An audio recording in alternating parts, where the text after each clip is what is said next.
E o texto que eu quero repartir com vocês está em Hebreus. Hebreus capítulo 1.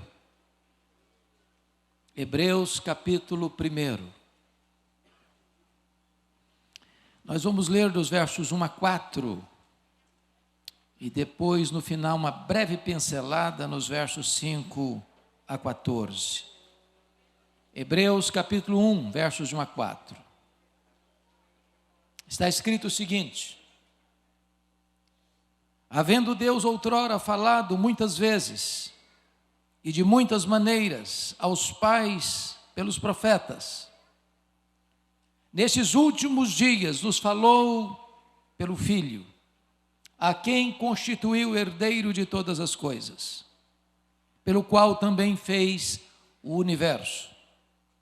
Ele que é o resplendor da glória e a expressão exata do seu ser, sustentando todas as coisas pela palavra do seu poder, depois de ter feito a purificação dos pecados, assentou-se à direita da majestade nas alturas, tendo se tornado tão superior aos anjos, quanto herdou mais excelente nome do que eles. Amém? Meus amados, eu gostaria de conversar com vocês sobre a majestade incomparável de Jesus.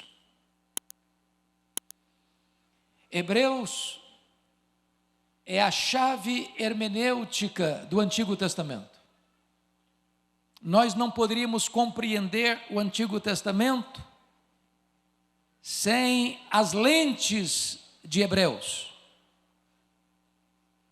Hebreus é uma espécie de dobradiça entre o Velho e o Novo Testamento. Alguém já disse com propriedade que Hebreus pode ser chamado de quinto evangelho. Porque se os evangelhos apresentam o nascimento, a vida, os ensinos, os milagres, a morte, a ressurreição de Jesus, Hebreus dá continuidade ao ministério de Jesus no céu. Os evangelhos falam do ministério de Jesus na terra, Hebreus retrata o ministério de Jesus no céu. Ele está lá à mão direita de Deus Pai, como nosso grande sumo sacerdote, como nosso advogado justo. Hebreus foi escrito para provar uma tese. O problema é que, em virtude da perseguição que estava chegando ao mundo no primeiro século, e os cristãos estavam sendo massacrados, espoliados, aprisionados, martirizados, muitos judeus convertidos a Cristo, com medo da perseguição, estavam de malas prontas de volta para o judaísmo. E o autor aos Hebreus escreve para dizer o seguinte: abraçar a Cristo e abandonar a Cristo é apostasia, é caminho de morte. Isso porque o judaísmo cumpriu o seu papel. Ele era uma sombra de uma realidade que veio em Cristo. Cristo é a realidade. Abandonar a Cristo para voltar ao judaísmo é voltar às sombras e deixar a realidade. Isso porque Jesus é melhor do que os profetas, é melhor do que os anjos, é melhor do que Moisés, é melhor do que Arão, é melhor do que Josué. O sacrifício que Cristo fez é superior aos sacrifícios levíticos. O sacerdócio que ele exerceu, segundo a ordem de Melquisedeque, é superior à ordem levítica. O sacrifício que ele ofereceu de si mesmo é superior aos sacrifícios que os sacerdotes faziam. A nova aliança em seu sangue é superior à velha aliança. Portanto, Cristo é a essência das Escrituras e a base da nossa fé. Esse texto começa mostrando para nós o seguinte: havendo Deus outrora falado muitas vezes, de muitas maneiras. Significa que Deus é o Deus que se revela. E é importante entender isso. Você e eu só podemos conhecer a Deus porque Deus se revelou. Se Deus não tivesse se revelado, nós não o conheceríamos. Nós não conhecemos a Deus por um processo de investigação, de análise, mas conhecemos a Deus porque Ele se revelou a nós. E Ele se revelou a nós de 4 maneiras: pela natureza que criou, cada flor, cada pássaro, cada árvore, cada gota de orvalho tem as digitais do Criador. Os céus declaram a glória de Deus e o firmamento anuncia as obras das suas mãos. Mas em segundo lugar, Deus se revelou em nossa consciência. Há um tribunal moral dentro de nós que define o que é certo e errado, muito embora a nossa consciência possa ficar cauterizada, mas ela é uma espécie de revelação a nós, porque das criaturas divinas nós temos consciência. Somos a imagem e semelhança de Deus. Mas em terceiro lugar, Deus se revelou nas Escrituras. A Bíblia é a própria voz de Deus ao homem. Se você ler a Bíblia, você estará ouvindo audivelmente a própria voz de Deus. Tudo quanto você precisa fazer e ser está na Bíblia. Quando você lê a Bíblia, você está ouvindo o próprio querer de Deus para o seu coração. Mas finalmente Deus se revelou plenamente, de forma maiúscula, superlativa, completa e final, em Jesus Cristo, seu Filho. O Verbo se fez carne e habitou entre nós, cheio de graça e de verdade, e vimos a sua glória, glória como do unigênito do Pai. Notem vocês no verso 1, que Deus falou pelos profetas, havendo Deus outrora falado muitas vezes, e de muitas maneiras, aos pais pelos profetas. Vamos entender isso. A revelação de Deus foi progressiva. Deus usou muitos meios, muitas formas, muitas metodologias para falar aos pais, através dos profetas. Mas agora, Ele nos fala pelo Filho. A revelação de Deus foi progressiva até Jesus, mas não a partir de Jesus. Quando Jesus chega, a revelação de Deus se completa. Se você não escutar Jesus, não tem Deus outras revelações mais. Deus não tem outra forma de revelar-se mais a você, porque Ele se revelou de forma completa, de forma plena, de forma maiúscula, de forma superlativa, de forma final, em Jesus Cristo. A revelação do Velho Testamento foi parcial, incompleta e fragmentada.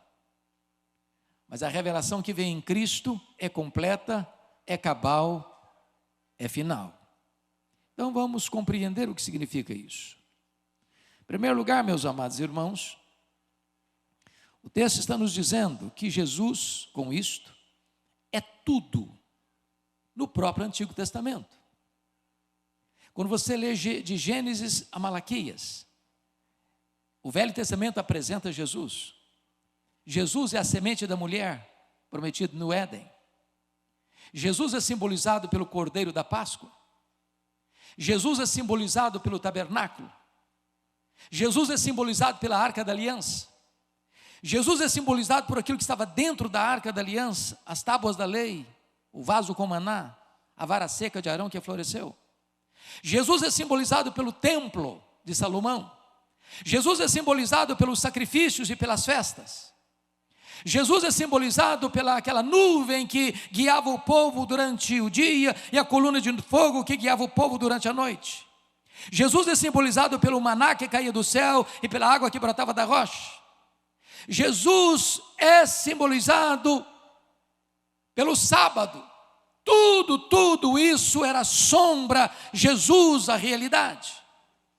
Então diz a Bíblia que na plenitude dos tempos Ele veio, nascido de mulher, nascido sob a lei, para ser o nosso Redentor. Jesus é tudo também no Novo Testamento. Os evangelhos falam da sua vida, do seu ministério, dos seus milagres, dos seus ensinos, da sua morte, da sua ressurreição. O livro de Atos apresenta o avanço da igreja de Jerusalém a Roma com a pregação de Cristo. As epístolas de Paulo, as epístolas gerais, falam da doutrina de Cristo. O Apocalipse fala da vitória de Cristo. Cristo é tudo no Novo Testamento. Ele é o pão da vida, Ele é a luz do mundo, Ele é a porta das ovelhas, Ele é o bom pastor que deu a vida pelas ovelhas, Ele é a ressurreição e a vida, Ele é o caminho e a verdade e a vida, Ele é a videira verdadeira. Ele é o cabeça da igreja, Ele é o fundamento da igreja, Ele é o dono da igreja, Ele é o edificador da igreja, Ele é o protetor da igreja, Ele é o cordeiro que foi morto, mas está vivo pelos séculos dos séculos, Ele é o alfa, Ele é o ômega, Ele é o princípio, Ele é o fim, Ele é o rei dos reis, Ele é o senhor dos senhores, Ele é a essência do Novo Testamento. Mas agora, o autor aos Hebreus vai provar a tese de que Jesus é melhor. E ele é melhor no texto que lemos, porque ele é o supremo profeta, porque ele é o supremo sacerdote e porque ele é o rei supremo. Vejamos em primeiro lugar que Jesus é superior em relação aos profetas, porque por meio dele a revelação se completou. Há muitas pessoas hoje buscando novas revelações, buscando outros caminhos além de Cristo. E isto é um equívoco, porque quando Jesus Cristo veio, a revelação cessou. Deus agora fala pelo Filho. Quem não escutou o Filho não tem mais nenhuma esperança. Ele é o Amém. Ele é a última palavra de Deus para nós. Mas notem vocês que o Senhor Jesus Cristo, Ele veio não para falar algo à parte de Deus, da parte de Deus, mas Ele veio para mostrar Deus. Quando Deus mandava um profeta, via de regra Ele apontava para um atributo de Deus. Isaías enfatizou a santidade, Amós a justiça, Oséias a misericórdia. Mas quando Jesus Cristo veio, Ele veio para revelar Deus. Você quer saber quem é Deus? Olha para Jesus. Você quer saber quão grande é Deus?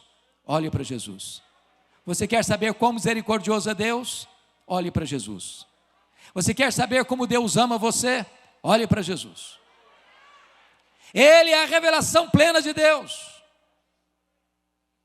Mas notem vocês que ele é incomparável, porque agora começa a descrição do autor aos Hebreus. Nesses últimos dias nos falou pelo Filho. Preste atenção na sua Bíblia aí que Filho está com letra maiúscula. Você e eu que cremos em Jesus também somos filhos de Deus. Mas nós não fomos, não seremos jamais filhos de Deus da mesma maneira que Jesus é o Filho de Deus. Ele tem a mesma essência de Deus. Ele é da mesma natureza de Deus. Ele tem os mesmos atributos de Deus. Ele realiza as mesmas obras de Deus. Ele é coigual com o Pai. Ele é consubstancial com o Pai. Ele é luz de luz. Deus de Deus. Coeterno, coigual e consubstancial com o Pai.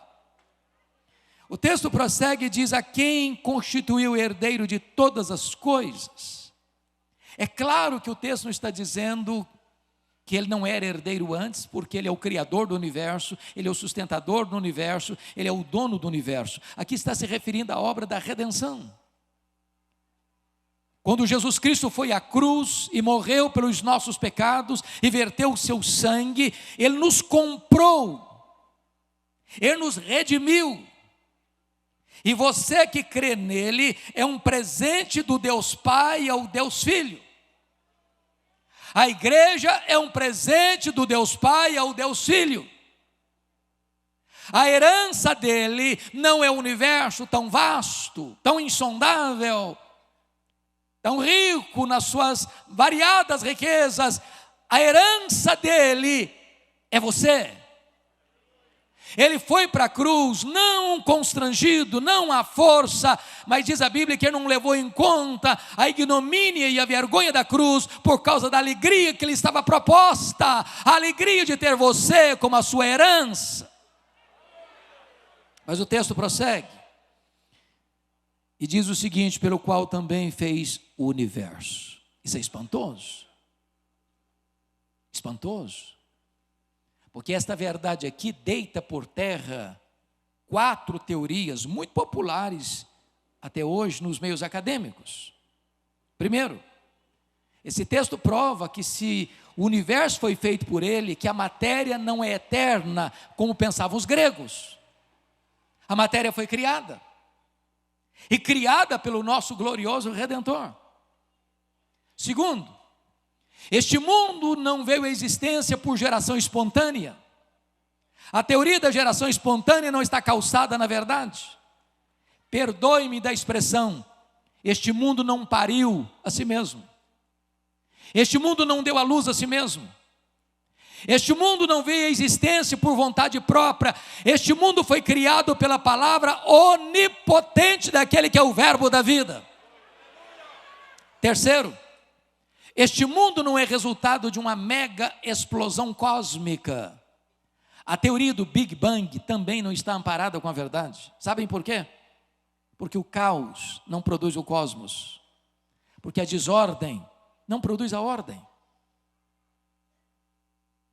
Seria mais fácil eu acreditar que se eu jogasse 1 bilhão de letras para o espaço e elas caíssem como uma grande enciclopédia, do que eu acreditar que uma mega explosão casual deu origem a este universo tão vasto, tão insondável, com leis tão precisas, com movimentos tão harmônicos. Eu posso até lhes garantir que é preciso ter mais fé para ser um ateu do que para ser um crente. Me permita explicar melhor. Nós estamos no planeta Terra. A pergunta é, estamos aqui por um acaso? Porque uma explosão casual nos deixou aqui? Todos nós sabemos que é o único local do universo até hoje conhecido, plenamente adaptado para a vida. Na verdade, nós estamos rigorosamente onde deveríamos estar. Se nós estivéssemos mais longe do Sol, nós morreríamos congelados. Se nós estivéssemos mais perto do Sol, nós morreríamos queimados. Não foi uma explosão que nos deixou aqui, foram as mãos do nosso glorioso Redentor. Pense comigo na Lua. Todos vocês sabem que a Lua é a faxineira do planeta Terra. Não houver a Lua com as suas fases, não haveria as marés dos oceanos. Se não houvesse as marés dos oceanos, as nossas praias se encheriam de lixo e a vida seria impossível no nosso planeta. Não foi o acaso, nem uma explosão que deixou a Lua na sua órbita, foram as mãos do nosso glorioso Redentor. Todas as coisas foram feitas por intermédio dele, e sem ele nada do que foi feito se fez. Mas em quarto lugar, esse texto aqui, quando diz que, pelo qual também fez o universo, deita por terra a famosa teoria da evolução. Em 1859, Charles Darwin publicava o seu livro A Origem das Espécies em Londres. De lá para cá, a chamada teoria da evolução tem sido ensinada nas escolas, desde o ensino fundamental ao pós-doutorado, como uma verdade científica. Falta-lhes, entretanto, a evidência das provas.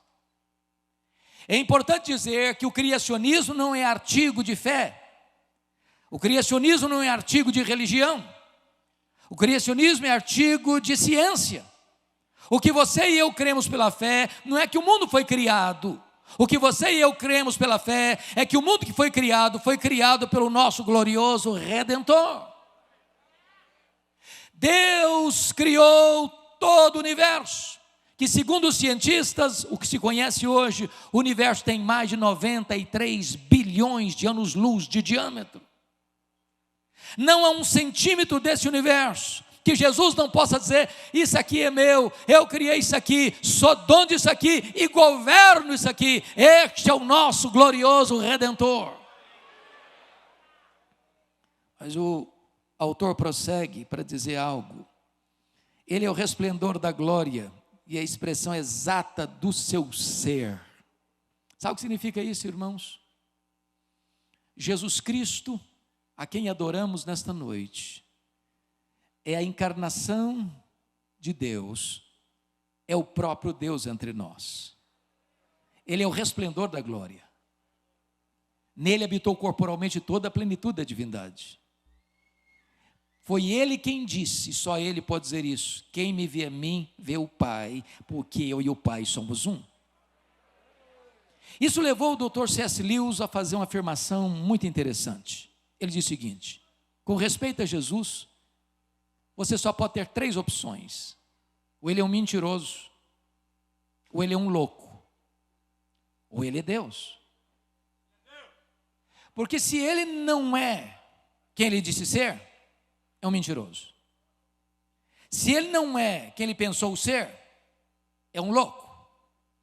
Mas se ele é quem ele disse ser, bom, então ele é Deus. Foi ele quem disse: quem me vê a mim, vê o Pai, porque eu e o Pai somos um. Então o autor aos Hebreus está dizendo o seguinte: abandonar Jesus e voltar para as sombras do judaísmo é loucura, porque Jesus é Deus. Ele é a própria expressão do ser de Deus. Ele é o resplendor da glória. Nele habitou corporalmente toda a divindade, toda a plenitude da divindade. E o autor aos Hebreus prossegue dizendo o seguinte: sustentando todas as coisas pela palavra do seu poder. Ele não apenas criou, ele está presente. Ele não apenas criou, ele governa. Ele não apenas criou, ele intervém. Ele não apenas criou, ele sustenta todas as coisas. A W. Tozer, talvez um dos mais importantes escritores do século passado, diz que um dos maiores problemas da igreja evangélica é que ela passa a maior parte do tempo olhando para o seu umbigo e tomando o seu próprio pulso. A coisa mais importante que uma igreja pode fazer, e eu quero parabenizar a Vinac pela escolha desse tema, é parar e refletir quão grande é o nosso glorioso Redentor, quão grande é o nosso Salvador, quão magnífico Ele é, quão majestoso Ele é. A Bíblia diz que o povo que conhece a Deus é um povo forte. Mas, amados, depois que o autor aos Hebreus mostra para nós que Jesus é o supremo profeta, por meio de quem Deus fala, agora ele vai provar uma segunda tese, que ele é o supremo sacerdote. Olha o que está escrito comigo, por favor, no verso de número 3, na parte B. Quando está escrito o seguinte: depois de ter feito a purificação dos pecados. Lá na antiga ordem, lá na lei, lá no Antigo Testamento, lá na velha aliança, havia um sacerdote imperfeito, que oferecia um sacrifício imperfeito, por pessoas imperfeitas. E então esses sacrifícios tinham que ser repetidos e repetidos e repetidos e repetidos. Mas agora vem Jesus, que é o sacerdote e é a oferta, é o sacerdote e é o sacrifício, e ele vai à cruz e oferece um sacrifício perfeito, completo, cabal. Sendo ele perfeito, ele não oferece por si mesmo o que não precisa, mas oferece um sacrifício perfeito por você e por mim, porque diz a Bíblia que ele morreu segundo as Escrituras pelos nossos pecados, foi sepultado e ressuscitou segundo as Escrituras para a nossa justificação. Então agora não é preciso mais fazer sacrifícios. Varreu a cruz, varreu os animais mortos do altar. Agora ele morreu uma vez por todas, e não é necessário mais sacrifício pelo pecado, porque ele ofereceu um único, irrepetível, completo e final sacrifício para a nossa completa redenção. Que verdade bendita! Você pode ter plena segurança de que seus pecados são perdoados, são cancelados, porque Jesus morreu pelos seus pecados. Ele pagou a sua dívida. Se você crê nele, você não deve mais nada. Você está quites com a lei, você está quites com a justiça. Você lá no tribunal de Deus tem lá: aqui você está quites, você é declarado justo. Aqui tem um depósito infinito na sua conta. Toda a justiça de Cristo está aqui na sua conta. Este é o papel do nosso grande sumo sacerdote. Mas agora, vejam vocês que ele vai fazer provar uma terceira tese. Ele é o supremo profeta, é a última voz de Deus para nós. Ele é o supremo sacerdote que ofereceu o completo e perfeito sacrifício por nós.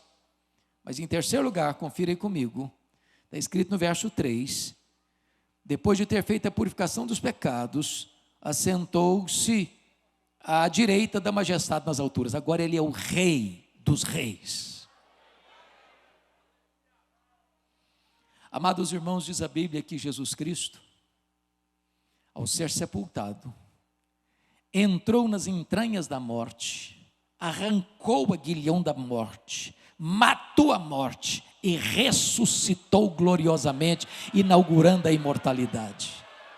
E ele voltou para o céu, e ele está sentado à mão direita de Deus Pai, e ele tem o livro da história em suas mãos, e ele tem as rédeas da história em suas mãos. Ele quem levanta reinos, ele quem abate reinos, ele quem levanta reis, ele quem abate reis, ele quem reina, ele quem governa. As nações estão sob a autoridade dele, o mundo está debaixo da autoridade dele. Ele é o rei dos reis, ele é o senhor dos senhores.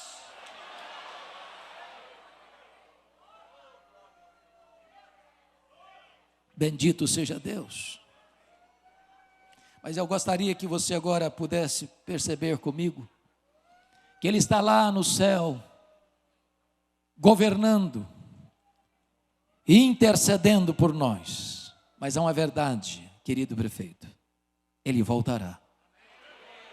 Voltará pessoalmente, voltará visivelmente, voltará audivelmente, voltará repentinamente, voltará inesperadamente, voltará inescapavelmente, voltará gloriosamente. E diz a Bíblia que todo joelho vai se dobrar e toda língua vai confessar que Jesus Cristo é Senhor, para a glória de Deus Pai.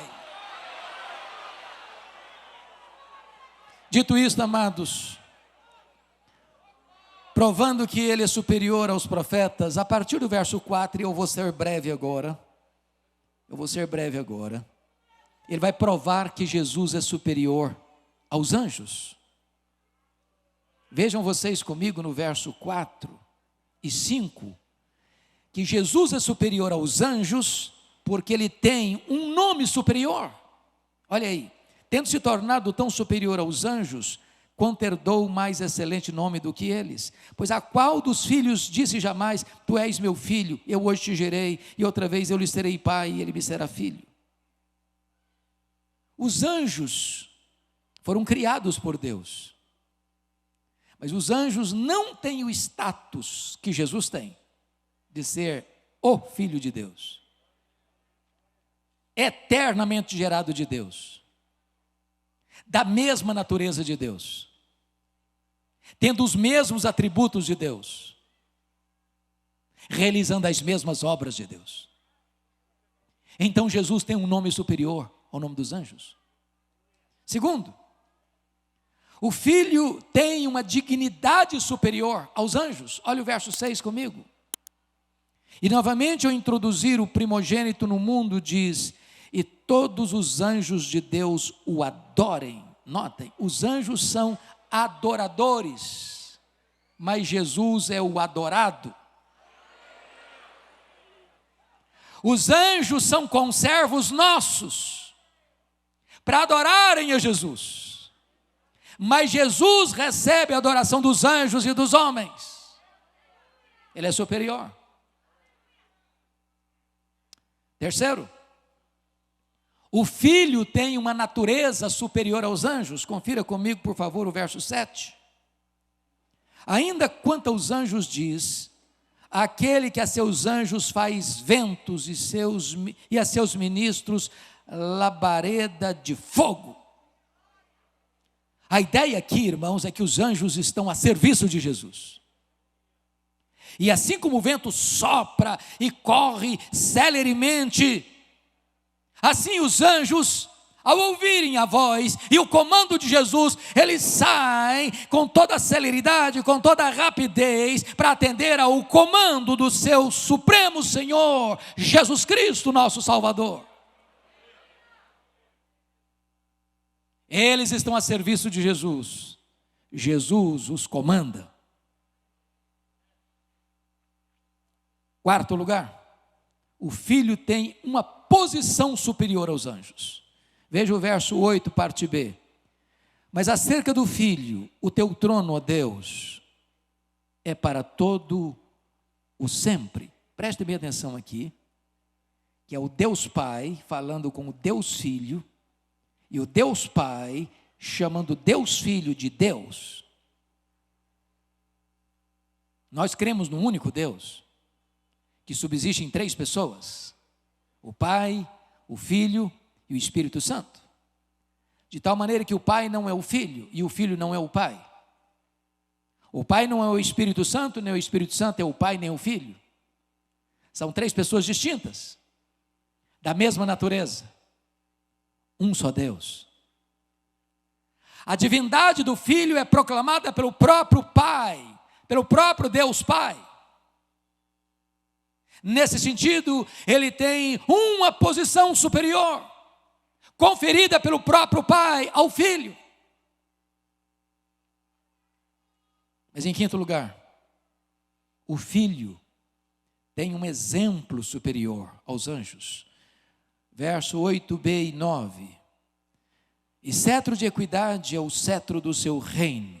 Amaste a justiça e odiaste a iniquidade, por isso Deus, o teu Deus, te ungiu com óleo de alegria, como a nenhum dos teus companheiros. Que palavra para os nossos queridos amigos, irmãos, dos poderes constituídos aqui. Jesus Cristo, como Rei dos Reis, como supremo governador das nações e do universo, o cetro dele é o cetro de equidade. Ele amou a justiça e odiou a iniquidade. Que desafio para os senhores e senhoras que ocupam a posição pública, para amar a justiça e com a mesma intensidade como amam justiça, odiarem a iniquidade. A iniquidade nos rodeia, a iniquidade tantas vezes se traveste de coisa boa, tantas vezes vem cheia de vantagens e coloridos, de propostas sedutoras, mas Jesus nunca negociou a verdade, ele nunca transigiu, ele nunca vendeu a sua consciência. O diabo, mentindo obviamente, ofereceu-lhe os reinos, mas ele preferiu a cruz, porque foi lá na cruz que ele nos comprou, foi lá na cruz que ele nos redimiu, foi lá na cruz que ele nos resgatou. E essa é uma palavra para você e para mim, num mundo que se corrompe, num mundo que caminha galopante, celeremente, cada vez mais para o mal, se chafurdando na lama. Você e eu precisamos amar a justiça e odiar a iniquidade.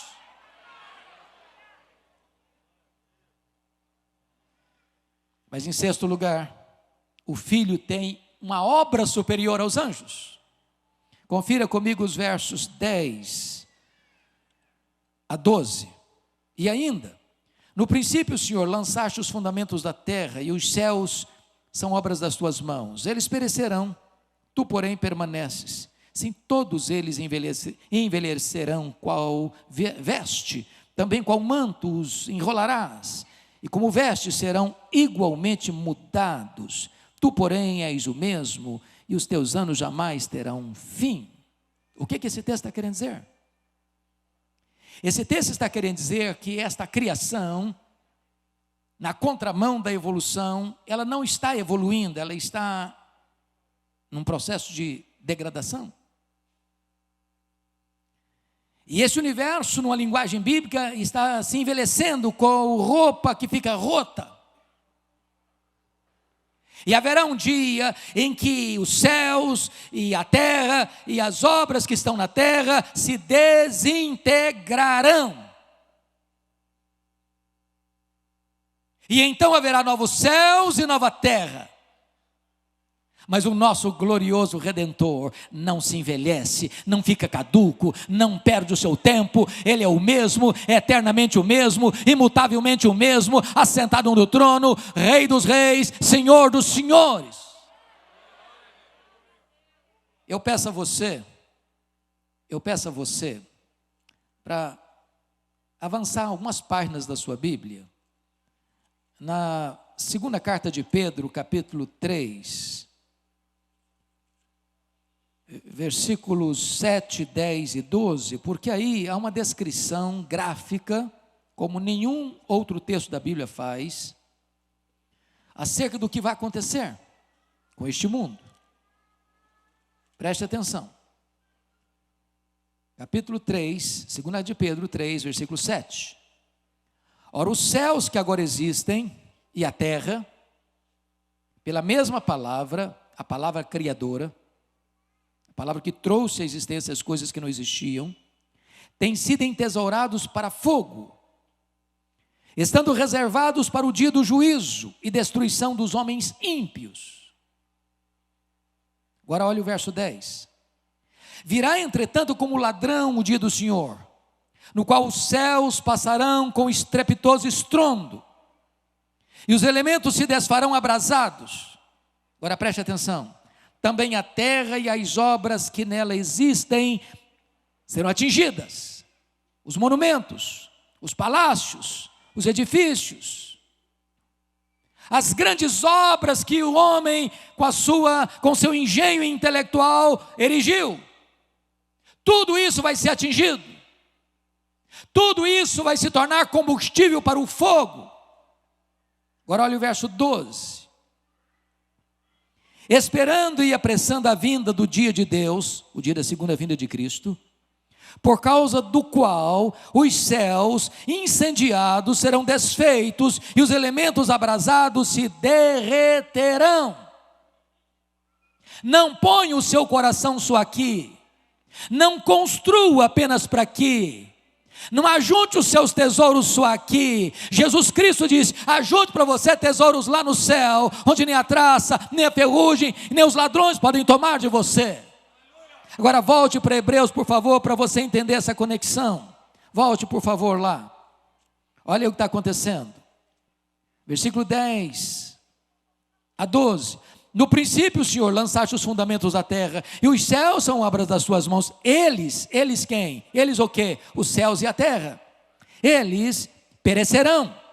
Tu, porém, permaneces. Sim, todos eles envelhecerão qual veste, também qual manto os enrolarás, e como vestes serão igualmente mudados. Tu, porém, és o mesmo, e os teus anos jamais terão fim.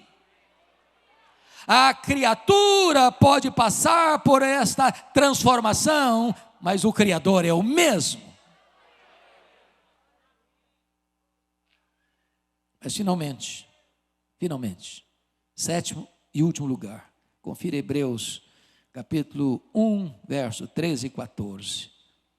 O filho tem um destino superior. Ora, qual dos anjos jamais disse: assenta-te à minha direita, até que eu ponha os teus inimigos por estrado dos teus pés? Não são todos eles espíritos ministradores, enviados para serviço a favor dos que hão de herdar a salvação? Sabe o que o texto está dizendo? Os anjos são diáconos de Deus para servir a igreja. Quantas vezes você já foi assistido por eles, sem vê-los e sem saber? O anjo do Senhor acampa-se ao redor dos que o temem e os livra. Quantos livramentos, quantos acidentes, quantos perigos, quantas emboscadas. E eles estão aí a nosso serviço, trabalhando para a igreja. Mas o verso 13 diz algo sublime.